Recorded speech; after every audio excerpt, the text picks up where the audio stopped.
Olá, nesse vídeo vamos retratar a obra de Anthony Giddens, um sociólogo britânico vivo, nasceu em 1938, contemporâneo, publicou mais de 30 livros, tem sido um autor que tem contribuído muito para discutir as questões da sociologia. Ficou conhecido, dentre outras coisas, por ter desenvolvido a perspectiva chamada na época de Terceira Via, na década de 90, em que, de um certo modo, buscou retratar elementos positivos da esquerda e da direita do espectro político que poderiam ser utilizados, então, nesta terceira via, como uma forma de, em primeiro lugar, fugirmos dos extremismos que não fariam bem para as sociedades e tentando pegar o melhor daquilo que adviria das duas perspectivas, né, dentro do possível, né. Também ficou conhecido e atuou como assessor do ex-primeiro-ministro britânico Tony Blair, certo? A sociologia de Anthony Giddens, dentre outras coisas, é chamada de uma sociologia ou de uma teoria da estruturação, que busca, assim como Pierre Bourdieu fez, superar as dicotomias, as antigas dicotomias presentes na teoria sociológica, né? Entre objetivismo de um lado e subjetivismo de outro.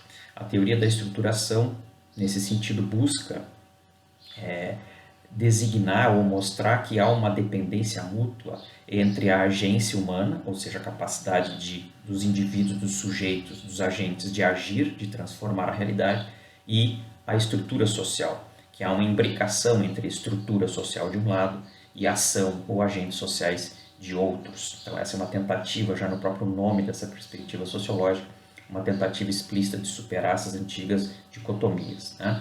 Então, a teoria da estruturação de Giddens justamente vê as estruturas sociais como movimento, certo?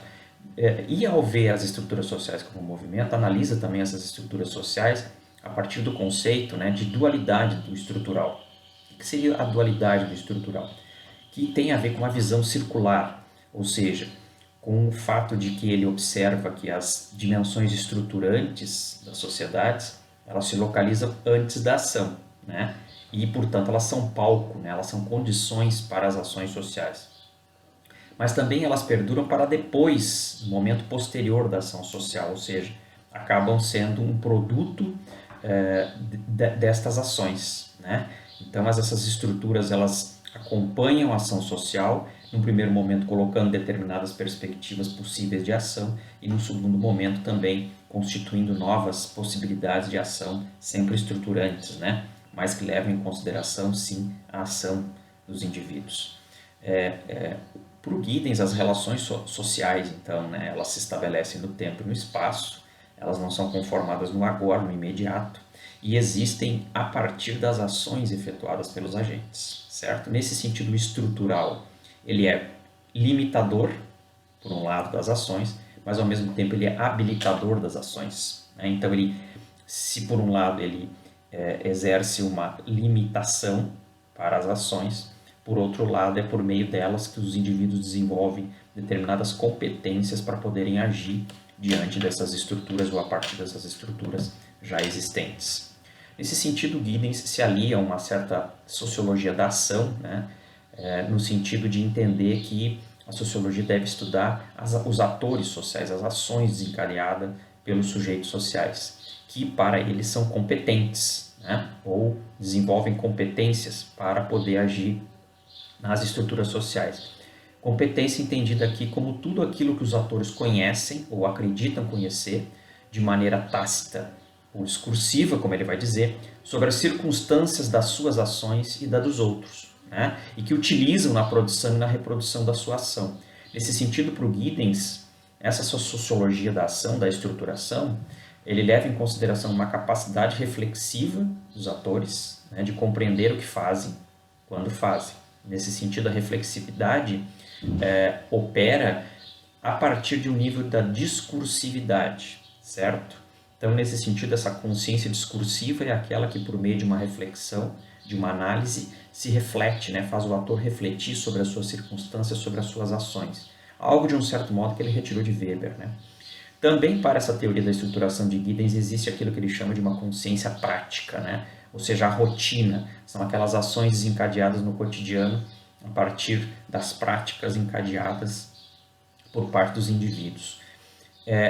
O Giddens também vai dizer que, do ponto de vista dessa ação desencadeada por esses sujeitos, a partir das suas competências, dentre elas a competência discursiva, existem consequências não intencionais da ação, né? E também ações que podem ser administradas do ponto de vista do inconsciente. Então, representando os limites no tempo e no espaço da competência dos atores sociais. Ou seja, há certos elementos que podem escapar do ponto de vista dessa consciência discursiva na prática dos indivíduos e que podem redundar em consequências não previstas da ação social, né? A sociologia de Giddens também, por outro lado, ela ficou conhecida por ele trabalhar essa questão da superação da tradição em relação à modernidade e depois aquilo que ele vai chamar de uma modernidade tardia, né? Ou uma modernidade reflexiva. Ele vai dizer que as sociedades ocidentais na modernidade, principalmente a partir do século XVII, a partir de um estilo de vida advindo da Europa, exporta-se para o resto do mundo uma certa forma de existência, né? Superando justamente a tradição. Então a modernidade seria a superação da tradição. Mas o que seria a tradição? Nas palavras do Giddens, a cola que une as ordens sociais pré-modernas, né? Envolve aí de um certo modo um controle do tempo e uma orientação para o passado, certo? Um elemento intrínseco e inseparável da comunidade, estando vinculado de um certo modo à compreensão do mundo superado na superstição, né? Principalmente na religião, nas formas de religião, de religiosidade, e nos costumes, né, arraigados. Nesse sentido, acaba pressupondo uma atitude de aceitação diante do destino. A tradição envolve rituais, né, que constituem meios práticos, digamos assim, de preservação dos valores que dão sustentação para essas comunidades, né, as comunidades antigas. Nesse sentido, por exemplo, o guardião desses grupos, né, dá, por exemplo, aos acontecimentos um sentido místico e inacessível aos leigos, né? Mais ou menos aquilo que o xamã das tribos indígenas fazia no seu tempo, certo? Já a modernidade, esse outro período histórico que Giddens procura caracterizar, vai ser, segundo as palavras dele também, um estilo ou um costume de vida ou organização social que emerge na Europa a partir do século XVII e que ulteriormente se tornam mais ou menos mundiais em sua influência, né? Então, nesse sentido aqui, nós temos uma nova forma de organização social que advém da Europa, né? Nesse sentido, por exemplo, o guardião é substituído pelo especialista, pelo perito, pelo aquele que é detentor de um conhecimento técnico, científico, né? Nesse sentido, há uma reincorporação da tradição, mas rompendo com a tradição genuína, né? Passamos para um outro momento, né? Do ponto de vista, inclusive, temporal e do ponto de vista da velocidade dos acontecimentos. Nesse sentido, a modernidade perpassaria por algumas questões, né? Pela ruptura com a ideia de comunidade, né? Una e corporificada no dirigente, e a passagem à ideia de uma sociedade, então da comunidade para a sociedade, sendo a sociedade essa dividida em interesses conflitantes, classes antagônicas e grupos diversificados. Aqui, de um certo modo, Giddens se apropria de leituras como aquela advinda do materialismo histórico dialético.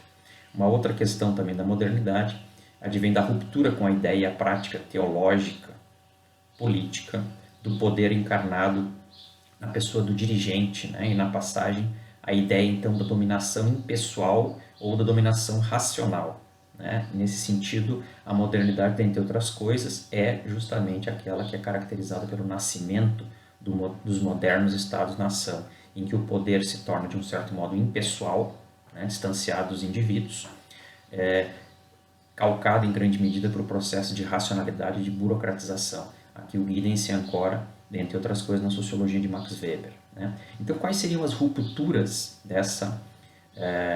as características dessa ruptura, né, dessa descontinuidade entre a tradição e a modernidade? De que modo essa ruptura, então, ela adentraria os aspectos cotidianos da existência, né, da vida dos indivíduos em sociedade? Em primeiro lugar, o ritmo dessas mudanças põe-se em movimento numa perspectiva mais ampla. O escopo dessa mudança também ela se dá numa perspectiva mais ampla, ou seja, do ponto de vista de uma esfera global, né? As transformações advindas da modernidade, dentre elas a própria revolução industrial e o capitalismo, acabam sendo exportados para o mundo inteiro. Então, o escopo dessa mudança acaba sendo um escopo global, né? A natureza das instituições modernas também, né? Por exemplo, o próprio Estado-nação que surge, a dependência da produção de fontes de energia, a transformação em mercadoria de produtos e a universalização do trabalho assalariado acabam se tornando também grandes características desta sociedade chamada por Giddens de uma sociedade moderna ou da modernidade, né? Caracterizada então a partir disso, entre outras coisas, pelas seguintes características: por sistemas de desencaixe, que para o Giddens significa o deslocamento das relações sociais de contextos locais e interação e sua reestruturação através de extensões indefinidas de tempo e espaço, né? Nesse sentido, esses mecanismos de desencaixe vêm acompanhados por fichas simbólicas, né, que são meios de intercâmbio, por exemplo, o dinheiro, né, e por sistemas peritos, ou seja, por especialistas, por indivíduos que se especializam em determinados ramos do conhecimento e que lidam de forma específica com essas especificidades da vida moderna. A modernidade também estaria caracterizada por aquilo que o Giddens chama de sistemas abstratos, por exemplo, o sistema bancário, a informática, os recursos que envolvem viagens de avião, por exemplo, né? Essas modernas, esses equipamentos modernos que são a partir do século XX, colocados em prática e à disposição dos indivíduos para se deslocarem, né, no tempo e no espaço de forma mais precisa, diante dessa perspectiva mais globalizada agora, né? Que depende então desses peritos, né? Dessas fichas simbólicas e também necessariamente então daquilo que compõe essa complexidade, né, que ele chama de sistemas abstratos, né, que envolve a vida dos indivíduos de modo indistinto. Um elemento importante para o Giddens, então, que atravessa também a modernidade, é o que ele chama da reflexividade. Já falava isso do ponto de vista dos indivíduos no seu cotidiano, a capacidade de refletir sobre a sua ação, mas ele vai ampliar esse conceito de reflexividade ao dizer que elas são práticas sociais modernas, né, organizadas, focadas, traduzidas e direcionadas, podemos dizer, a partir das formas de conhecimento produzidos na modernidade, por exemplo, conhecimento científico, e constantemente então produzido e também renovado, né? Nesse sentido, aquilo que ele chama dessa modernidade reflexiva rompe com aquilo que o iluminismo pregava, né? Por exemplo, de um saber humano fundado na razão, capaz de superar a superstição e os dogmas da tradição, né? Por que isso? De um certo modo, porque essa modernidade reflexiva ela traz consigo a possibilidade mais presente, né? E mais frequente, inclusive, de os indivíduos, dos grupos sociais, ao refletirem sobre a sua própria existência, por exemplo, a partir da influência de ramos da ciência, como as próprias ciências humanas, de mudarem de forma mais brusca, né, por vezes, a sua ação. Né? Então, não há uma linearidade no tempo, digamos assim, do ponto de vista de um desenvolvimento que era uma crença dos iluministas. Hoje, diante dessa reflexividade, nós estamos diante de possibilidades de mudanças comportamentais mais complexas. Né? A teoria da estruturação de Giddens também abarca temas como da globalização, né? Porque ele vai dizer que a modernidade é inerentemente globalizante, que impõe transformações universalizantes, né, que reconfiguram a tradição, seu abandono ou desincorporação, né, ou seja, uma relação local, global, que se estabelece agora por meio de uma interdependência. Nesse sentido, a tradição acaba sendo superada por uma forma de experiência ou por formas de experiência vivenciadas pelos indivíduos no tempo e no espaço global agora, né? Dentre outras coisas, mediadas pelos meios de comunicação, a telemática, a informática, os meios de comunicação e as próprias redes sociais, né? Daí as fichas simbólicas como elementos importantes para reencaixar os sujeitos, então, no primeiro momento, desencaixados daqueles rituais primitivos, tradicionais, que agora passam por processo de reidentificação, de reencaixe nessa nova sociedade, uma sociedade globalizada, em que aqueles primeiros referenciais que davam segurança, inclusive ontológica, psicológica para os sujeitos, né, localizados na pequena comunidade, agora, diante deste novo contexto social da modernidade, então, passam por uma desestruturação e por uma reestruturação a partir dessas fichas simbólicas, sistemas peritos e outros elementos que passam a compor o universo, inclusive o universo simbólico dos indivíduos, né? Nesse sentido, para o Giddens, a modernidade na globalização amplia oportunidades, mas ao mesmo tempo incertezas, inclusive perigos, né? Daí a questão do mal-estar e da desorientação que por vezes atravessa a vida de determinados indivíduos e grupos, né? Ou seja, o mundo agora se transforma num lugar inseguro.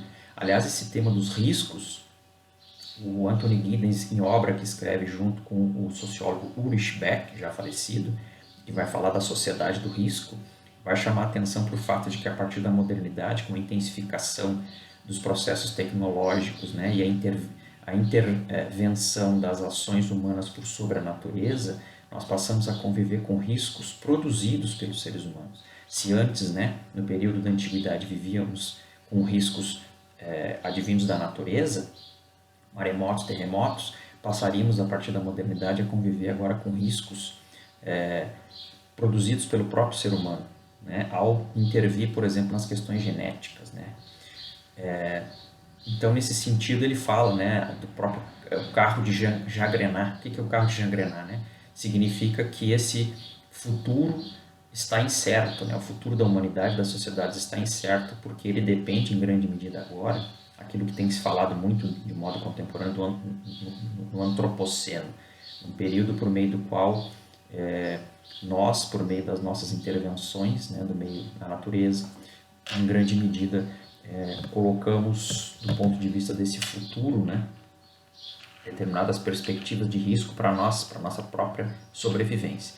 E daí a teoria da estruturação de Giddens entrar então em aspectos mais da identidade, da interioridade dos sujeitos, né? Porque ele vai dizer, né, que as mudanças globais elas acabam interferindo nessas perspectivas mais identitárias, mais subjetivas, né? Ele vai falar, dentre outras coisas, que a superação da tradição para sociedades modernas e globalizadas faz com que os indivíduos, em grande medida, se sintam no ar, entre aspas, frase dele, inseguros, né? Muitas vezes buscando se apegar novamente a formas de tradição para buscar uma segurança ontológica, psicológica, né? Muitos resistem localmente à globalização, mas na verdade ninguém pode desconsiderar, digamos assim, o escopo e a velocidade das mudanças trazidas pela globalização.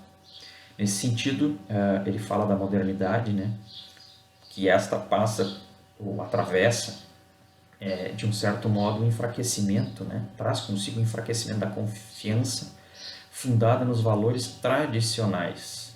Por quê? Porque vivemos num novo ambiente, né, que apresenta determinadas características para a segurança psicológica, né, as identidades sociais ou individuais, também um novo ambiente para a segurança social, né, apresentando novas demandas e novos desafios para as relações familiares, afetivas, que envolvem, por exemplo, o próprio casamento, a amizade, e também estaríamos vivendo um novo ambiente, né, a partir da modernidade, que envolveria relações profissionais, o ambiente de trabalho, né, com suas respectivas circunstâncias, dentre elas a insegurança, a instabilidade profissional, as mudanças que vêm sendo desencadeadas nos ambientes de trabalho a partir desse escopo e da abrangência das mudanças trazidas com a modernidade. Isso tem envolvido esses ambientes mais próximos do indivíduo, família, amizades, amores e etc., influenciando de um certo modo também essa perspectiva da identidade dos sujeitos, certo? Esperamos que com isso tenhamos contribuído um pouco para dar um passo inicial, né, para que melhor possamos compreender essa sociologia chamada de uma sociologia da estruturação, de uma teoria da estruturação advinda desse importante sociólogo que é Anthony Giddens.